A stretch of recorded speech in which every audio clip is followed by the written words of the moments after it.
Thank you for listening to the Matt's Movie Reviews podcast, available on iTunes, Spotify, Podbean, and Stitcher.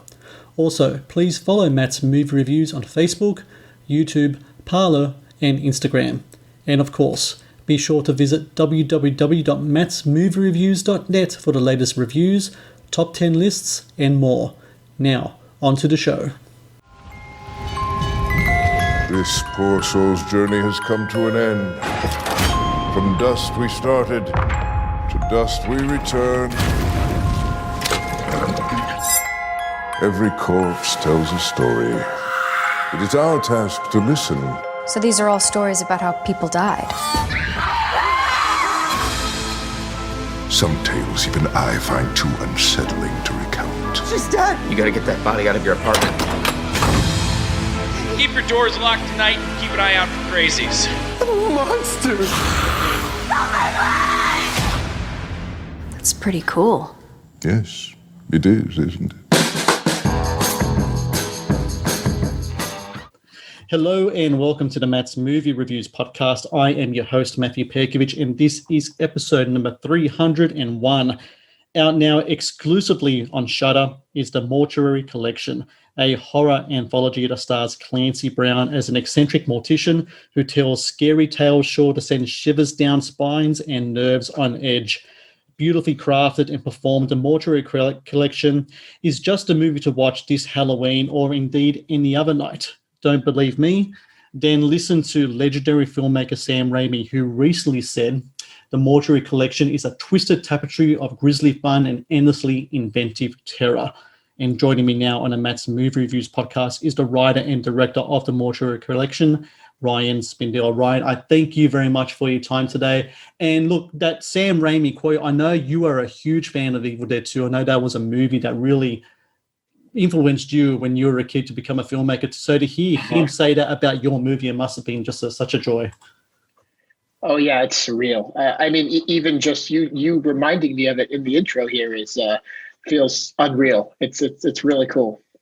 So the thing I really love about the Mortuary Collection is, even though it is a horror movie and even though it can be quite grisly at times, I find it really accessible. And by that I mean, if someone wants to say to me, "Hey, Halloween's coming up, what can you recommend I watch?" and that person could be a big-time horror fan or that person could not be a big-time horror fan, I'll actually say the Mortuary Collection is a movie to watch. And I was just really curious, when putting together your film, was that something you really wanted to tap into, a film that all matter of horror fan, whether it be hardcore or novice, could really get into and enjoy?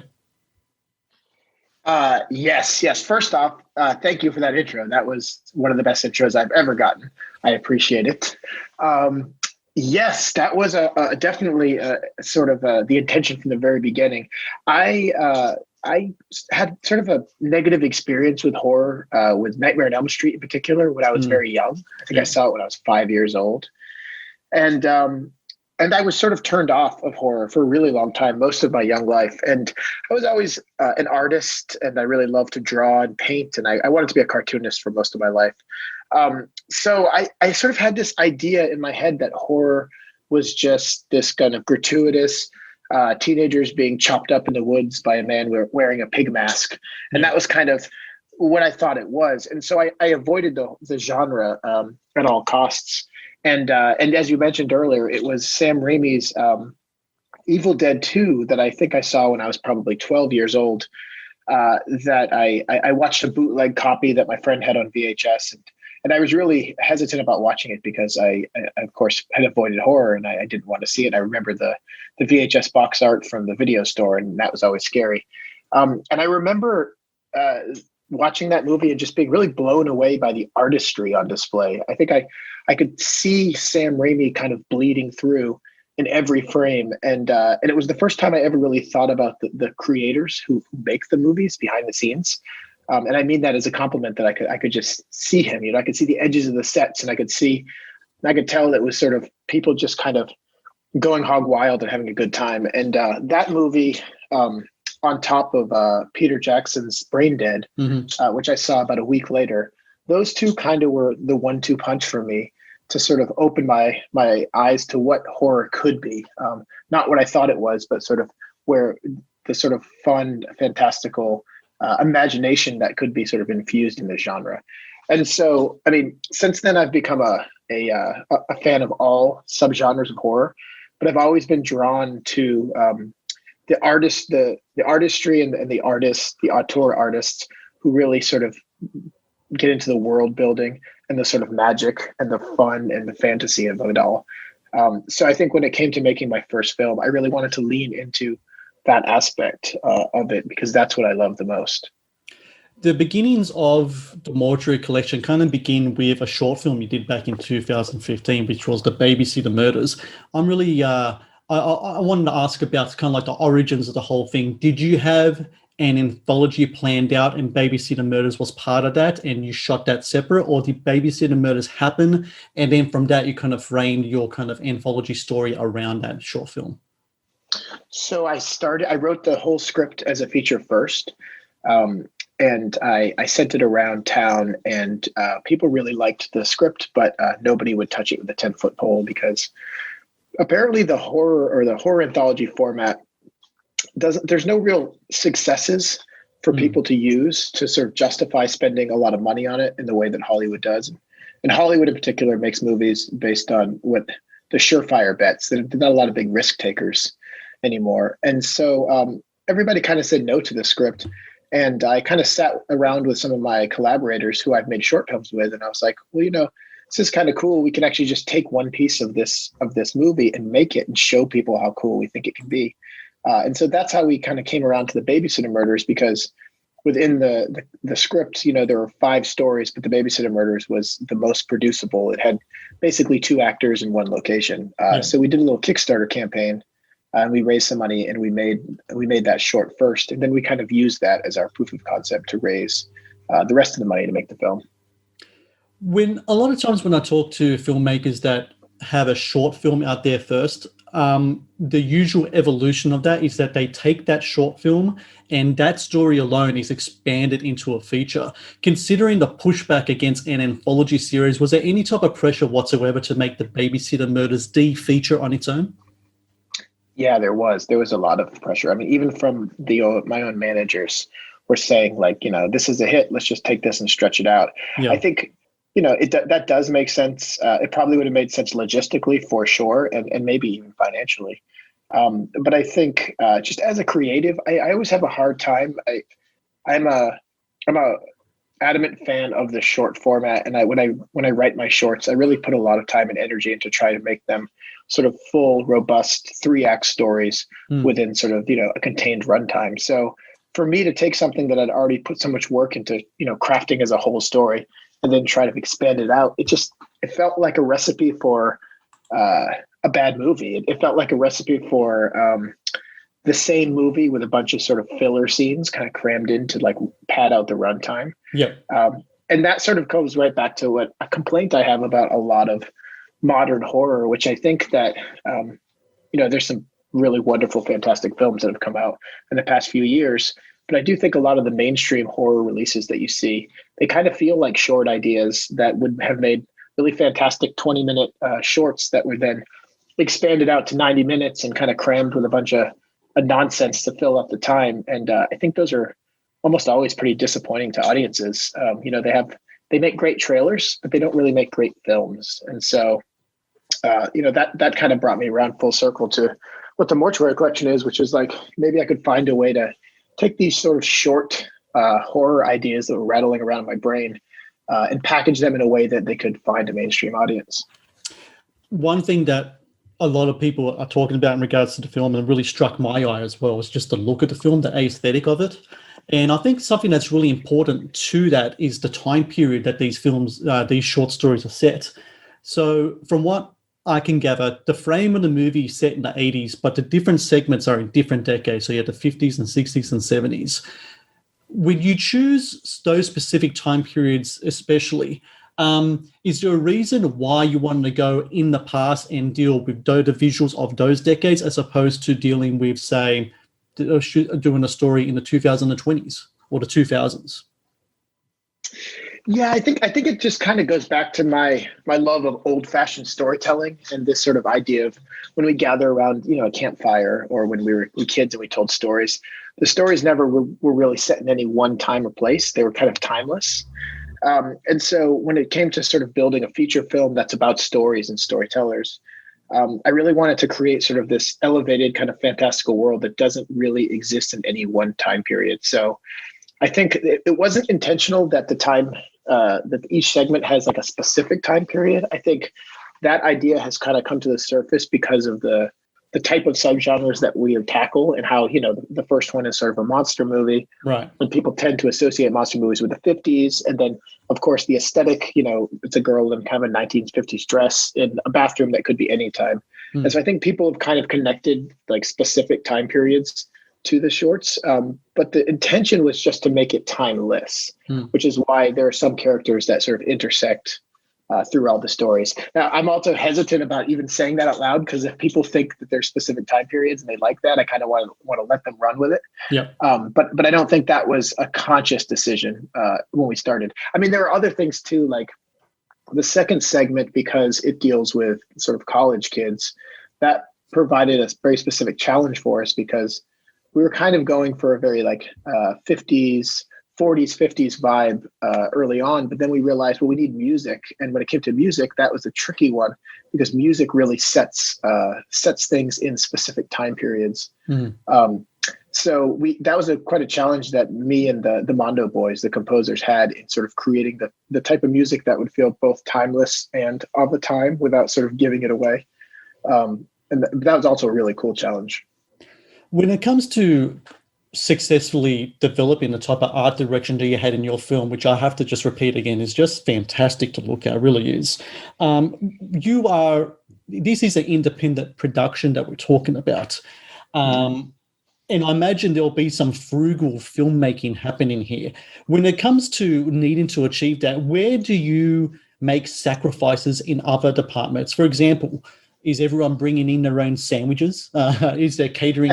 Is there no catering? And because of that, do you think putting that extra time when your actors and your crew walk into sets that look like the way they do you think the sacrifices, I imagine, would definitely have been worth it because all of a sudden the actors in the crew are transported into a different time and place and they're like, you know what, it was worth me eating bologna sandwiches for the 10th time in a row to be filming in this set right here. Well, first off, if I made my actors bring their own sandwiches, they would eat me alive, literally. Yeah, I mean, no, that's a really great point. That is a big part of the process. We made this movie independently, so way, way outside the studio system with a really tiny budget. It was actually such a small budget that a lot of people in the early stages wouldn't even work for us because they said that we needed 4 times the budget we had to even pull off the movie. But, it comes from this sort of background of making short films and kind of figuring out where to focus your energies so as much as possible ends up on the screen. So I have a background in production design, and so I've done a lot of art in the past, and I kind of know how to spend money in that department to really make it work. And so also being a producer, I was able to sit in those meetings early on and say, okay, look, let's take this money. This isn't the kind of movie where we're going to have trailers for the actors. Let's take this money, let's put it into art. This isn't the kind of movie where we're going to have sort of the creature comforts that sort of bigger films have. And I really pushed hard to get as much of it into sort of the art as I could. And of course, then, like you said, there becomes a lot of sacrifices, right? So time is a big sacrifice that gets made. So, there was a lot of planning, very specific shots and sequences in the exact order that we were going to shoot them, in the exact order they were going to be on screen. And we really didn't shoot any additional coverage or extra stuff that would sort of protect us. So we were really kind of on a tightrope without a net in the way that we were shooting it. So it took a lot of really intense planning and a lot of being very specific too, right? So sometimes it looks like a beautiful, robust set that the art team built. But if you point the camera 4 inches to the left or 4 inches to the right, it all falls apart. So it was really a daunting task. I think it's something that we've done a lot with shorts, and shorts are great because, you can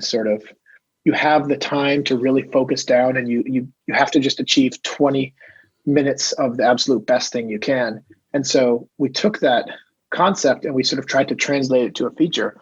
But what we didn't really anticipate was that when you're making 5 shorts simultaneously, the challenge, is 5 times as difficult. And sort of the piecing that all together and the keeping, all of the logistics in my brain sort of connected at the same time while tracking, the characters and the stories and how everything was ebbing and flowing. And when something would change, how does that trickle down to the later in the story? That became, the biggest challenge of the whole project. I mentioned in the introduction that the film does star Clancy Brown. He plays the part of an eccentric mortician, terrific character named Montgomery Dark. I mean, that's just fantastic right there. Clancy Brown is such a legendary figure. He's done so much in his career in all types of facets of acting. He's also a very unique individual in his look, the size of him, just the way his face is. I mean, he's just, when it comes to writing the character of Montgomery Dark, are you writing it with an actor like that in mind to cast in the role? Or when you cast Clancy Brown, does the look of and the tenor of Montgomery Dark sort of change a bit? Which one came before the other? I think the iconic idea of a creepy mortician lurking in the shadows in an old house on the hill, it sort of started with that. So I didn't write it with a specific actor in mind. I wrote it with an idea and a concept and I guess an archetype, really, if you want to think about it. This has sort of all of the characters and all of the aesthetics and everything of this movie kind of began with the things that I love from sort of classic horror and the things that, some people can say homage, some people can say it's a ripoff. For me, it's like I did want to start with the foundations of the things that sort of brought me into the genre in the first place. So Montgomery just became this tall, sort of gangly, unusual lurch-like character, sort of wallowing alone sort of in this house. And then as sort of the film progressed and as we said, okay, now we have the foundation of the classic stuff that we love. Now, how do we start to sort of twist this into something more interesting and sort of take it in a place that we haven't quite seen before? And I really was adamant that I wanted to have this like storyteller character, this kind of crypt keeper type character. Yeah. And I was thinking about the crypt keeper from the Tales from the Crypt series and how he's such a performer when he's, when we show up and we go into the crypt and he's pops out of the coffin and he's got his quips and he's got his puns and he's like ready to perform. But I started thinking, what happens when we leave? Like, what does the crypt keeper do in between telling stories? Is he lonely? Is he sad? Is he trapped there in the crypt? Sort of what's his deal? And once I started thinking about those questions, then I think the character of Montgomery really kind of came to life and really the whole wraparound kind of evolved and sort of flourished from that general idea. How does a storyteller end up being the storyteller in these types of films? The storyteller aspect is really interesting. The character of Montgomery Dark has this great monologue at a funeral where he talks about how life is a story, but it's not the length of the story, it's the quality of the content. And it's really interesting because what are our lives but a series of moments or chapters, really? I mean, that philosophy that Montgomery has, is that something that you kind of subscribe to as well when it comes to looking at life as a whole?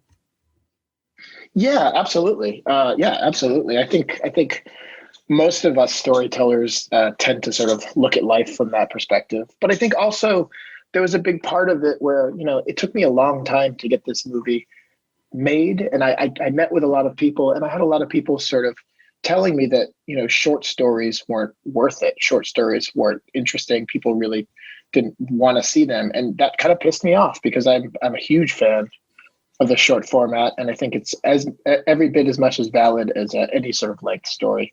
So in a way, Montgomery's little eulogy at the beginning there is kind of a fuck you to the people who said that short stories don't matter in a very sort of visceral way, hopefully not trying to be too cute or meta, but just kind of saying the things I wanted to say out loud and using Montgomery's sort of pontification as an excuse. Speaking about how life is a series of chapters, I think the last several months or most of 2020, if you can put it down into any type of genre, it could be a horror show in many respects in real life. And It's really interesting. Coming up very soon is Halloween. Now, Halloween as a holiday is in the US it's a huge thing. In Australia, not so much. It hasn't really kicked into gear as much here. Year by year, it kind of gets a little bigger, bit by bit, but nothing compared to what the States it means in the US. Ryan, what's Halloween going to be like in a COVID world?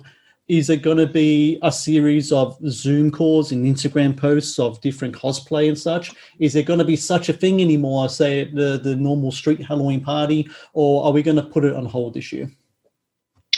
I mean, I don't think you could put Halloween on hold. I think it's too strong. It's become too powerful for any of us to shut it down. I think there will be people who have parties and group gatherings because that is the nature of human beings. I think people with any sense are going to probably celebrate the holiday with every bit as much gusto, but from the safety of their homes or in sort of these small pockets. I mean, that's kind of where we've sort of transition to here is that we're not 100% locked away in our houses anymore, but we found sort of these small pods that we kind of we trust that everyone is being safe and we sort of can still spend time with people. So I know for me and a few of my friends rented a cabin up in the woods, and we're going to go up there and we're going to dress in costumes and we're going to tell ghost stories and we're going to do it right. I think it's just it's too powerful of a thing to shut down. Even COVID can't take it out. And it's also the perfect holiday to wear a mask as well, don't you think? Good point. Touche. And speaking of chapters, now that you have Mortuary Collection out there for people to watch, and again, I got to say to everyone, it's exclusive to Shudder. Even Australian viewers can watch Shudder now. It's been available for the last few months, which is just excellent. So cool, yeah. It's extremely cool. We have no idea how long we've been asking for this. What's the next chapter going to be for you, Ryan? Are you going to stick with the shorts and anthology format, or do you think the Mortuary Collection you've put all you can into that style of filmmaking, and now you're going to move on to different styles of filmmaking now? No, I mean, if there was a way for me to continue to make shorts of this nature, I would 100% do it. The trickiest part is, again, finding the financing and the people that sort of see it as a valid way of making a profit. And I think because this movie was such a intense journey to sort of bring to the screen, I don't know if I would be diving into another sort of independent guerrilla style production like this one. I think if I do that again, it'll be one movie and not 5 at once. But that being said, I never made shorts, unique shorts by themselves as stepping stones. I always made them because I loved the craft of short filmmaking. And it's the same sort of ethos I went into in this one. I made this movie because I love short stories and I love horror, and I'd love if this could even sort of in some small way help more anthology movies find the light of day, and sort of that I can sort of sit down and watch them on Halloween as well and sort of enjoy the spooky, creepy fun of it. That would be a huge win for me. So moving forward, I mean, there's been a lot of people asking me if there's going to be more of the Mortuary Collection, and I can say that I have many, many more stories. There are many more creatures and baddies lurking in the shadows of Raven's End. So if people like this movie and if we find enough success, maybe that's something that'll happen. And if not, I've got another script that I'm just finishing now that I'm in love with, and a few more TV things in the works. So I don't think we've seen the last of Raven's End, whether it be in the form of Raven's End specifically or some other type of project that still kind of exists in the same plane. So for everyone out there listening, the Mortuary Collection available now on Shudder. You can go to www.shudder.com. It is one of my favorite horror movies of 2020. I'm actually compiling a list of my top 10 horror movies of 2020, and the Mortuary Collection is right up there. And I recommend everyone to watch it, whether it be a fan, a horror novice, in between, or outside the realm. Check this film out. It is fantastic. And Ryan Spindell, congratulations to you. I know that you've worked so long and so hard on this movie. It's out there for people to watch, and I can't recommend it enough. And I thank you for your time today. Oh, thank you so much for having me. Yes, please check out the film. I think it's best viewed with friends if you can get a group together and sort of do a Halloween style party safely. Obviously, that's the way to do it. And I also think it's a movie that sort of rewards multiple viewings for the real hardcore fans that want to look a little bit deeper, because there's a lot going on in Raven's End it's tough to pick up on the first watch. Yes, well, I've seen it twice, so I can really recommend that as well. Once again, Ryan Spindell, thank you very much for your time today. Thank you so much. Have a great one.